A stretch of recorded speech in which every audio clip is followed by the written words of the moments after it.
A minha palestra, por uma feliz coincidência, até parece que foi combinado, mas não foi, ela é complementar à palestra anterior, da Maiara, né? Uma brilhante palestra que todos nós apreciamos. O título de minha apresentação, o experimento de Stanley Miller, que também foi comentado pela Maiara, e o meu foco será exclusivamente nesse experimento. E aí eu venho com uma pergunta. O experimento de Stanley Miller comprova a origem abiótica da vida? Por que essa questão? O professor Marcos Eberlin me disse que, alguns anos atrás, na Unicamp, né, Universidade Estadual de Campinas, teve uma espécie de um concurso cujo tema era esse aqui. Os alunos tinham que escrever um trabalho, né, uma monografia, talvez, para dizer que, de fato, esse experimento ele comprovava a origem abiótica da vida. Então, isso, dentro das universidades, até mesmo do ensino médio, dos livros de biologia, já é aceito como uma verdade absoluta, ok? Antes de prosseguir na minha palestra, eu só queria falar que eu sou da Universidade Federal de Minas Gerais, de Belo Horizonte. Especificamente, eu sou professor titular, né, dessa universidade, especificamente do Departamento de Química. Só deixa eu perguntar antes de prosseguir, quem aqui é de Minas Gerais? Bastante gente, a caravana aí mineira, né? E de Belo Horizonte? Estamos bem representados, né? Estou vendo ali a pastora Ângela Valadão, né?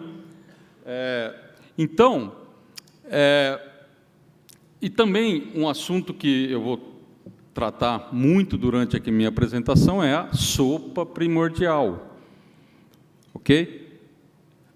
Aqui está uma representação, né, daquela famosa sopa que se vende lá nos Estados Unidos, em lata. Lá é uma febre, né? Os americanos, esqueci o nome daquela sopa.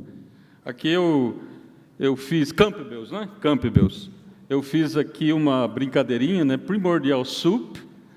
Haldanes é o primeiro cientista que postulou a hipótese, né, da origem abiótica da vida, junto com Oparin, como também a Maiara explicou. E aqui, Darwin degustando uma deliciosa sopa primordial, rica em aminoácidos, né? Que é justamente a intenção do experimento de Stanley Miller. Bom, pensamento evolucionista. Isso foi bem detalhado pela Maiara, mas eu vou repetir aqui rapidamente. Houveram reações químicas que ocorreram há 3 a 4 bilhões de anos atrás, no nosso planeta, na Terra primitiva, e essas reações eram desgovernadas, ou seja, não havia nenhum tipo de controle. A primeira etapa, a formação da tal da sopa primordial. A vida surgiu em água, como está aqui. Depois eu vou explicar um pouquinho mais sobre essa figura aqui. É um mar de água e moléculas orgânicas simples, da qual surge a vida. Esse cenário, infelizmente, digo eu, ele é inquestionável durante décadas. Ninguém pode duvidar disso. Ninguém pode levantar questões mencionando os vários furos que esse modelo apresenta. Então, eu vou tentar aqui desmistificar um pouco essa questão. Talvez existam muitos alunos aqui, jovens de início de graduação, ou mesmo alunos do ensino médio, que certamente já viram essa figura aqui. Esse aqui eu extraí de um livro-texto do ensino médio. A vida surgiu na água. Ela, de acordo com a teoria de Oparin e Haldane, que foi muito bem explicada pela Maiara, haviam pequenas moléculas disponíveis na Terra primitiva, as quais, por indução de descargas elétricas, radiação ultravioleta e calor proveniente de fontes hidrotermais e de vulcões. Vai haver uma palestra sobre o vulcanismo amanhã, né? Acho que é amanhã, do professor Kelson Mota. E essas moléculas inanimadas deram origem aos blocos de construção da vida: aminoácidos, açúcares, lipídios, ácidos nucleicos, né? E eles se juntaram para formar moléculas maiores, tipo as proteínas. Obrigado. Proteína, DNA, RNA. E, em algum momento, essas moléculas maiores, elas foram rodeadas por uma membrana de lipídios, que são gordura, que deram a origem ao que nós chamamos de coacervados, que são os precursores das células, segundo a teoria evolucionista. A evolução química levou à formação da primeira célula, que é chamado LUCA, né, como disse a Maiara, e isso é a origem da vida, segundo os evolucionistas. Então, nós tínhamos todo um arcabouço teórico tentando explicar a origem da vida. Aqui eu mostro uma gravura mostrando o que se supõe ser as condições da suposta Terra antiga: vulcanismo, meteoros caindo, água, raios provenientes das nuvens. E foi nesse ambiente que a vida surgiu, de acordo com os evolucionistas, nessas condições. Segundo eles, havia energia, e essa energia induziu a formação dos tijolos da vida: aminoácidos, lipídios, açúcares e bases nitrogenadas. Em alguma poça, em alguma sopa primordial, houve o surgimento do LUCA. Bom, está aqui o famoso experimento de Stanley Miller. Ele é datado de 1953. Daqui a pouquinho eu vou mostrar o artigo original de Stanley Miller. E ele foi feito para tentar provar a hipótese de Oparin e Haldane, de que, na Terra primitiva, os gases presentes na atmosfera, mais água, sob a ação de uma fonte de energia, eles poderiam levar à formação desses blocos. Então, aqui nós temos um recipiente contendo água, ele era fervido, a água ferve, né, sobe o vapor de água. Esse vapor de água, todo esse ambiente aqui, ele é preenchido por gases que se suponham existir na atmosfera primitiva: amônia, hidrogênio e metano. A amônia como fonte de nitrogênio e o metano como fonte de carbono. Então, o vapor de água vinha, chegava nesse ambiente onde havia as descargas coronas para simular tempestades elétricas. Notem que não há radiação ultravioleta aqui. Isso está explicado no artigo de Miller, porque esses aparatos aqui são de vidro, e o vidro absorve a radiação ultravioleta. Então, por isso que ele não utilizou radiação ultravioleta nesse aparato. Então, nessas condições, o vapor de água passava por aqui, havia uma reação induzida por essa fonte de energia, em seguida, a água a vapor, carregada com esses compostos, condensava, e os compostos iam se acumulando nessa região em U, e amostras eram coletadas periodicamente. Segundo o artigo de Miller, após um dia de experimento, essa solução aqui tornou-se rosada. Após uma semana, ela se tornou um marrom escuro, alguma coisa assim. Por falar no... essa é uma foto das alíquotas coletadas do experimento de Miller. Existe até hoje, está lá no laboratório da Universidade de Chicago. É uma gororoba, né, como diz o professor Marcos Eberle. Veja, parece um piche. Segundo os evolucionistas, nós estamos aqui por causa desse piche aqui, né? Então, é um fato histórico, não deixa de ser um fato histórico, né? Esse é o artigo original de Stanley Miller. Ele foi publicado na revista Science, de 1953. Está disponível na internet. A revista Science é, talvez, junto com a Nature, as duas revistas de maior prestígio na área científica. É extremamente difícil publicar lá, com exceção de quando você faz uma hipótese de origem abiótica da vida. Aí você publica facilmente, né? Acho que o professor Marcos, que está aqui presente, concorda comigo. Então, aqui eu tenho o artigo original, o aparato que o Miller utilizou, e aqui a detecção que ele utilizou por uma técnica chamada cromatografia em papel, detecção dos aminoácidos. Cada uma dessas manchas aqui são aminoácidos distintos, mas não foram formados apenas aminoácidos, conforme eu vou explicar mais para frente na minha palestra. Bom, eu vou listar aqui 11 problemas, existem muito mais por uma questão de tempo, eu vou listar 11 problemas que descartam toda essa hipótese evolucionista. Porque, se vocês repararem bem, deixa eu voltar aqui meu slide, de acordo com os evolucionistas, a vida surgiu seguindo essas etapas, necessariamente. Se essa primeira etapa não funcionar, não há evolução química. A formação do LUCA é essencial dentro da teoria da evolução.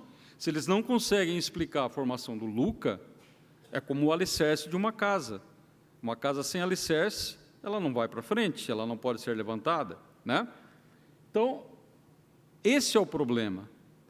Todo o castelo de cartas da teoria da evolução rui se eles não conseguirem provar essa primeira etapa. E, voltando para frente, aqui, né, onde eu estava, eu vou listar 11 problemas desse experimento de Stanley Miller. O primeiro, isso a Maiara também chegou a comentar, a atmosfera errada. A Maiara falou, essa mistura de amônia, hidrogênio, metano é chamada de uma atmosfera redutora.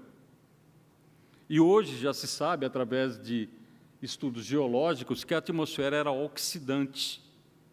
Ela continha oxigênio, isso de acordo com os próprios estudos de cientistas evolucionistas. Qual que é o problema do oxigênio na atmosfera? Com o oxigênio, essas biomoléculas formadas aqui nessas condições, elas seriam rapidamente oxidadas para CO2. Sem oxigênio não há ozônio. Nós temos a camada protetora de ozônio ao redor do nosso planeta. Sem essa camada de ozônio, a luz ultravioleta, UVC, vinda do Sol, atingiria diretamente a superfície de nosso planeta.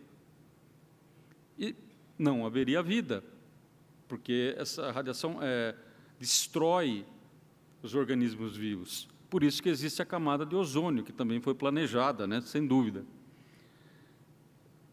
Miller demonstrou, isso aqui foi difícil achar, eu vou mostrar o artigo onde eu tirei essa informação, as moléculas orgânicas que ele obteve nas condições redutoras não se formam em atmosfera oxidante. Então, esse experimento aqui está furado. Então, é um jogo sujo, a Maiara até comentou, que ele fez várias vezes para gerar aminoácido. Então, foi um experimento meio malandro, né? Jogo sujo. Qual artigo que eu obtive essa informação? Esse aqui, ó. É um artigo da Science também, de 1995, 30 anos atrás. Que, centelhas... Esse artigo fala basicamente de recursos que estavam sendo muitos recursos para estudo da origem abiótica da vida. E aí eu vi uma informação bem num cantinho desse artigo, essa informação aqui. Como o Miller mostrou, mais tarde, ele não pôde fazer moléculas orgânicas em uma atmosfera oxidante. Percebam a incoerência. E abro um parênteses aqui nesse momento, uma outra frase do mesmo artigo, de 1995. É um centro que foi criado para estudar a origem abiótica da vida, com milhões e milhões de dólares aportados. Essa frase aqui é da diretora desse instituto, na época. A vida será feita no laboratório, prevê Joyce, a diretora. Há uma chance muito razoável de que a vida será feita no fim dessa década. Ou seja, em 1999, eles previam que seriam capazes de produzir vida a partir de uma origem abiótica. Já se passaram 30 anos, né? Até agora nada, né? Com milhões e milhões de dólares investidos. Isso é mais uma prova de que isso aqui, também muito bem explorado na palestra anterior, é algo realmente impossível. Outro problema, o segundo problema, uma malandragem também do Miller. Ele ia recolhendo alíquotas durante a execução do experimento. Esse meio reacional, ele é escaldante, muito quente e venenoso. Então, se ele deixasse isso aqui em refluxo constantemente, provavelmente essas moléculas que foram sintetizadas, elas seriam destruídas. Então, ele recolhia alíquotas periódicas para evitar que elas fossem degradadas. Uma malandragem, pequena malandragem do Miller, né? Além daquela de ajustar as proporções dos gases para gerar aminoácidos. Vamos lá. Agora os problemas começam a ficar mais sérios. A segunda lei da termodinâmica. Se existe uma teoria que é comprovada, milhares, milhões e milhões de vezes comprovada, é a termodinâmica. Você não pode fugir da termodinâmica. A segunda lei da termodinâmica envolve um parâmetro chamado entropia, cuja representação é a letra S maiúscula. O que é entropia? Entropia mede o grau de desorganização de um sistema.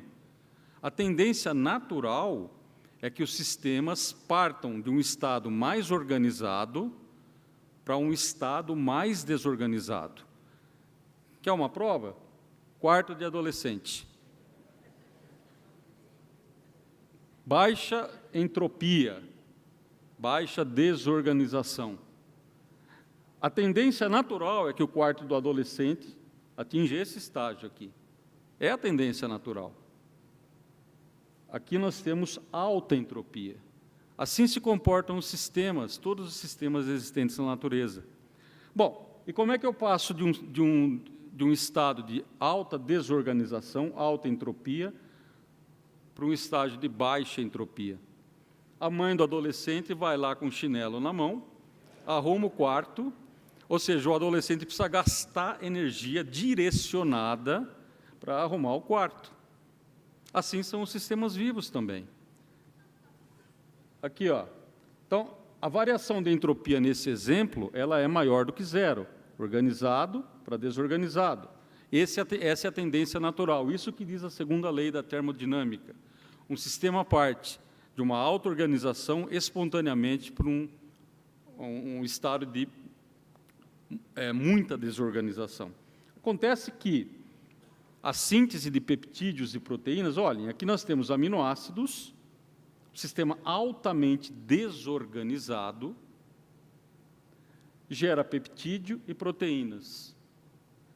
Aqui eu tenho um sistema altamente organizado, aqui altamente desorganizado. Vai contra a segunda lei da termodinâmica, ou seja, ΔS é menor que zero. E não adianta falar que existia uma energia dos vulcões para causar essa reação. Como eu falei, no quarto do adolescente, ele precisa gastar energia para organizar o sistema. E tem que ser energia controlada. A energia vinda dos vulcões, ela é descontrolada, ela não tem controle, ela não tem capacidade para sair de aminoácido e ir para a proteína. Ah, mas como é que os organismos vivos fazem para sintetizar proteínas? Ora, eles usam energia controlada, que é o ATP, e toda uma maquinaria perfeita, extremamente organizada, sendo guiado pelo DNA, com os códigos, né? Não vou entrar nesse assunto nesse momento. Então, essa história de que aminoácido pode gerar proteína espontaneamente é contra a segunda lei da termodinâmica. Outros problemas também envolvem a segunda lei da termodinâmica, que é a lei de Gibbs, energia livre de Gibbs, e uma reação somente é considerada espontânea se elas realizam trabalho, ou seja, se elas liberam energia, ou seja, G diminui. G é o símbolo da energia livre de Gibbs. Isso é da físico-química. Acho que muitos estudantes aqui estão estudando, já viram isso. Acontece que a condensação de 2 aminoácidos para formar um peptídeo e água, ela tem um ΔG maior que 0, ela exige energia. Então, fere também, esse parâmetro também é contrário à segunda lei da termodinâmica. Terceiro problema, isso foi mencionado pela Mayara também, reações competitivas. Na gororoba de Stanley Miller, não havia apenas aminoácidos, havia aminoácidos, aminas e ácidos carboxílicos. Qual que é o problema disso? Isso aqui é um veneno para a propagação da cadeia peptídica, porque se esse ácido carboxílico reagir com essa amina, a cadeia peptídica está bloqueada. Mesma coisa a amina. Se ela reagir com o terminal ácido carboxílico de um aminoácido, a expansão da cadeia peptídica está totalmente bloqueada. Então, isso é um veneno. Coloquei aqui, né? Além disso, desses subprodutos laterais, a cadeia R de muitos aminoácidos, elas contêm grupos funcionais idênticos ao grupo principal dos alfa-aminoácidos. Vejam aqui, por exemplo, olha, a lisina. A lisina tem NH2, que pertence ao grupamento alfa-aminoácido, mas ela tem um NH2 aqui também na cadeia lateral. Aqui, o ácido aspartico, ele tem o grupo ácido carboxílico, mas ele também tem o grupo ácido carboxílico na cadeia lateral. E qual que é o problema disso? Você não tem controle de reação. A reação pode acontecer nessa amina ou nessa. Se acontecer nessa, não se formam as proteínas desejadas. É os tal dos proteinoides ditos, né, na palestra anterior. Mesma coisa aqui e aqui. São reações competitivas venenosas. Cinética química. Ora, a gente sabe, isso aqui aprende-se já no ensino médio, que a velocidade de uma reação é diretamente proporcional à concentração dos reagentes, né? Aqui eu mostro uma solução de um corante, só para mostrar para vocês que quanto mais intensa a cor, mais concentrado. Quanto mais fraca a cor, mais diluído. Acontece que, imagina, aminoácido sendo formado nas condições de Stanley Miller, terra primitiva, esses aminoácidos caem num oceano. Qual a concentração desses aminoácidos? É muito baixa. Então, a cinética seria, a velocidade da reação seria totalmente desfavorável, ok?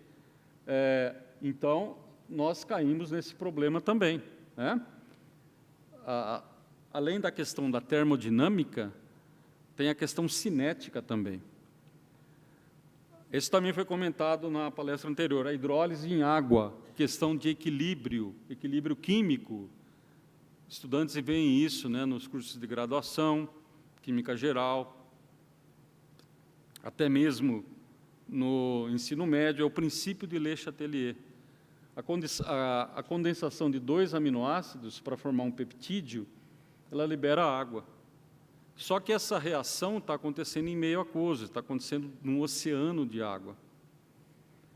Pelo princípio de Le Chatelier, Se a concentração de água é muito alta, esse equilíbrio tende a se deslocar nesse sentido, para reconstituir os aminoácidos de partida. Percebem? Então, mais um argumento. Reações sem controle. Não adianta nada você ter uma fonte de energia se você não consegue direcionar essa energia para fazer a reação que você deseja. Isso só se consegue em laboratórios devido à ação de um designer, que são os cientistas, os químicos, os farmacêuticos. Sem esse controle da energia, como, por exemplo, uma energia vinda de vulcões ou da radiação ultravioleta, a energia é péssima para uma reação, porque ela precisa ser direcionada. Prestem atenção nisso. É a mesma coisa quando você está numa cozinha e você deixa lá o seu almoço na panela com 2, 3 horas no fogo, sendo que sem nenhum tipo de controle. Você nem mexe lá o guisado. Não adianta, você vai queimar, né? Você não tem controle, você precisa ter alguém controlando essa energia que está sendo direcionada ao sistema. Então, energia sem controle é péssima para uma reação química, né? Porque a reação química precisa de controle, e isso só se consegue quando eu tenho a presença de um designer. E as outras biomoléculas? Imagina que eu tenho aqui uma simulação daquela sopa primordial, supostamente os blocos construtores da vida, que são 4, né? Ácido nucleico, carboidratos, que são os açúcares, né? Lipídios, que são a gordura, e os aminoácidos. Esses 4 são os blocos construtores da vida. E essas moléculas, 4 moléculas desse tipo, elas estão espalhadas nesse mar de água, né? Bom, acontece que a vida precisa de açúcares, lipídios, bases nitrogenadas, além dos aminoácidos. Isso também foi mencionado pela Maiara. Quando há a formação de açúcares, não há formação de bases nitrogenadas. Ou seja, você precisaria ter 2 sopas primordiais, no mesmo planeta, no mesmo ambiente. Em uma você vai ter em condições diferentes, em uma você vai ter a formação de aminoácido, ou da base nitrogenada, desculpem, e na outra você vai ter a formação de açúcar, sem controle, em condições idênticas, né? Aqui, então, é mais um obstáculo contra a formação abiótica da vida e contra o experimento de Stanley Miller. Agora começa a parte mais séria. Probabilidade. O limite probabilístico de Borel é 1 em 10 elevado a 50. Ou seja, se a probabilidade for 1 elevado em 10 a 50, esse número aqui crescendo, né, 10 a 51, 10 a 52, ele é considerado impossível, é 0. Então, quando falam para você, olha, a probabilidade é muito pequena, mas não é 0, isso é mentira, tem esse limite aqui, ó, isso é ciência, pessoal, né? Então, 1 em 10 a 50, isso é o limite. Eu fiz uns cálculos aqui, em condições extremamente favoráveis, para mostrar para vocês quão isso é sério. A imensa maioria das proteínas que se formam espontaneamente, se se formassem espontaneamente, elas são inúteis. Você precisa ter a sequência correta de aminoácidos. Se você não tem a sequência correta, você gera uma proteína, pode ser mesmo até venenosa para a vida. É inútil. Bom, vamos supor, então, vamos fazer uns cálculos aqui com um peptídeo formado pelos 20 aminoácidos essenciais. E esse peptídeo tem 21 resíduos de aminoácidos. 21. Ok? São 20 aminoácidos formando um peptídeo com 21 resíduos de aminoácido. Quantos são os peptídeos possíveis de serem gerados? 20 vezes 20 vezes 20 vezes 20 vezes 20, ou seja, 20 elevado a 21. Cálculo simples de probabilidade. Isso aqui em potência de 10 dá 3,36 vezes 10 elevado a 32. Ou seja, existem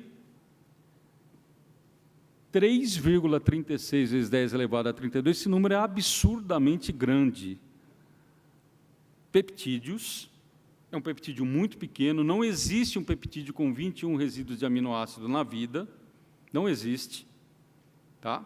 A menor proteína, se não, salvo o maior engano, é por volta de 100 resíduos. Então, eu estou sendo bondoso aqui, porque eu estou dando uma colher de chá. Eu vou supor que cada peptídeo é formado em 1 nanosegundo, 10 a menos 9 segundos. Eu estou em condições totalmente ideais, que esses peptídeos vão se formar. Eu tenho lá a mistura dos 20 aminoácidos puros, água ultra pura, só tem aminoácido nessa mistura, e espontaneamente estão se formando os peptídeos, a cada 10 a menos 9 segundos. Se você fizer uma continha simples, você vai ver que para ter todos os peptídeos formados, vai necessitar 66 bilhões de anos, que é muito, muito, muito mais do que a idade prevista da Terra. Ok? Então, mas a evolução direciona para formar o peptídeo correto. Não, pela própria definição de evolução, é um processo não guiado. Não existe razão para que um peptídeo seja formado em preferência a outro. Mas esse peptídeo vai servir para a vida. Não é assim que funciona. Não existe nenhuma razão para que um peptídeo funcional seja formado espontaneamente, preferencialmente ao outro. Então, isso aqui Os evolucionistas não gostam muito de falar de lei de probabilidade, porque é totalmente contra eles, né? E a outra, a homoquiralidade. Os aminoácidos, eles são quirais, eles são enantioméricos, com exceção da glicina. O que é isso? Eu tenho 2 tipos de aminoácidos, um que desvia a luz plano polarizada para a esquerda e o outro para a direita, chamados aminoácidos L e D. A vida selecionou o aminoácido L. Ninguém sabe por quê. Ninguém. É uma questão totalmente em aberto, que não se tem a mínima noção de por que acontece isso. O que são essas 2 moléculas aqui? A gente diz que são enantiômeros. Para vocês que não são químicos, talvez seja um pouco difícil, então eu coloquei aqui um exemplo. Uma cadeira para destro, uma cadeira para canhoto. Elas são enantioméricas. Elas são imagem especular, ou seja, se eu colocar um espelho aqui, a imagem especular dessa aqui vai ser exatamente essa aqui. Eles são enantioméricos. E você não consegue sobrepor um ao outro. Você pode fazer o que você quiser aí. Acontece que, no experimento de Miller, a síntese, eu formo os 2 tipos de aminoácidos. É uma mistura racêmica. Enquanto que o aminoácido L é essencial para a vida, o aminoácido D é um veneno para a vida. Ok? Então, essa é uma questão que não se tem a mínima ideia de como resolver esse problema. Alguns falam de que a argila conseguiu selecionar um dos enantiômeros, mas prova mesmo nenhuma, é apenas especulação. Ok? Bom, para formar a cadeia peptídica, é como se fosse uma escada. Eu preciso ter os aminoácidos enantiomericamente puros. Se o degrau estiver invertido para cá, eu perco a coerência tridimensional da escada. Tá? Aí, pessoal, eu estava pensando, o pensamento evolucionista, vocês viram a quantidade de problemas que tem. Eu falei muitos, a Mayara falou outro tanto. Ou seja, no pensamento evolucionista, tudo pode, mesmo as coisas mais absurdas. Tudo pode. Vou contra a lei. Isso está mais para a ficção científica do que para a ciência. Onde que acontece isso? Em histórias de ficção científica, especialmente as histórias de super-heróis. No último filme dos Vingadores, eles viajavam no tempo, modificavam o tempo, tudo pode, sem problema, é uma diversão, a gente leva os filhos e é bacana. Então, eu coloquei aqui 2 exemplos de 2 super-heróis, o Hulk. O Dr. Bruce Banner, ele foi submetido a uma dose de radiação gama muito intensa e ele se transformou no Hulk. É um paralelo com a teoria evolucionista. A radiação gama, a gente sabe que se uma pessoa for exposta à radiação gama, ela morre quase que instantaneamente ou sofre queimaduras muito severas. O Peter Parker, ele foi picado por uma aranha radioativa e se transformou no Homem-Aranha. Tudo pode, como o pensamento evolucionista. Ora, se você for picado por uma aranha radioativa, no máximo, eu nem sei se existe aranha radioativa, você vai ficar com uma ferida onde ela picou, ok? Como conclusão, eu respondo à pergunta que eu fiz no início. O experimento de Stanley Miller realmente comprova a origem abiótica da vida? Claro que não. Muito pelo contrário. Aquela sopa escaldante, venenosa, ela depõe contra a origem abiótica da vida. E, para encerrar minha apresentação, eu gostaria de agradecer ao convite que me foi feito. Eu estou no meio aqui de gigantes, pessoas brilhantes da TDI. Eu me sinto extremamente honrado de estar aqui.